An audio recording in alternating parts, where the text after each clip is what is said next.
A surprising reveal this week from Supreme Court Justice Ruth Bader Ginsburg about the court's plans for taking up a marriage case, or maybe not taking up any. An Arkansas clerk breaks ranks with top state officials, declaring for the first time that the state's marriage ban is unconstitutional. Plus, numerous states freeze marriage litigation while they wait for a Supreme Court ruling. For the American Foundation for Equal Rights, I'm Matt Baum, and welcome to Marriage News Watch for September 22, 2014. Justice Ginsburg has hinted that the Supreme Court may not be ready yet to take a marriage case. In a Q&A last week, she observed that the cases before the court so far are generally all in agreement that marriage bans are unconstitutional. As a result, she said, the justices may wait for a ruling that upholds a marriage ban, so they'll have a stronger dispute to settle. If they do decide to wait, a key ruling could come soon from the Sixth Circuit.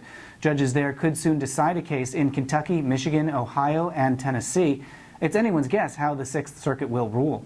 In the meantime, more and more states are lining up to wait for a Supreme Court decision. Last week, the 10th Circuit paused a case in Colorado until there's a final outcome in cases from Utah and Oklahoma.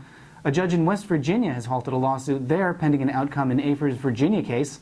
Wisconsin and Indiana are also waiting a Supreme Court ruling, and judges in those states ruled last week that marriage cannot begin until the Supreme Court issues a final decision in those cases.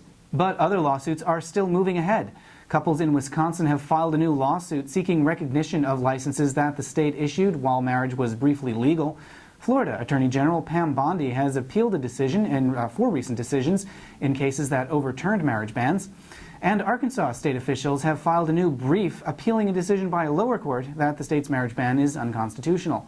But in an unusual move, Pulaski County Clerk Larry Crane has filed a brief of its own, adopting an opposite position. Even though Crane is one of the named defendants in the Arkansas case, his new brief argues that the court should find in the plaintiff's favor and overturn the ban. A new survey from Elon University shows support for marriage equality continues to climb in North Carolina. Opinion is roughly tied, with public support at 45% to 43% opposed. And 3 new studies from the Williams Institute show the economic benefits of marriage equality. Freedom to marry would add $78.8 million to the economy of Georgia. In Missouri, it would add $36 million, and in Wyoming, $2.4 million. We're just 1 week away from the Supreme Court's first conference of the new session, where they're scheduled to discuss whether to take up one of the pending marriage cases before them. We'll be keeping a close eye to see what they announce. Subscribe here on YouTube to stay up to date. For the American Foundation for Equal Rights, I'm Matt Baum. Thanks for watching, and we'll see you next week.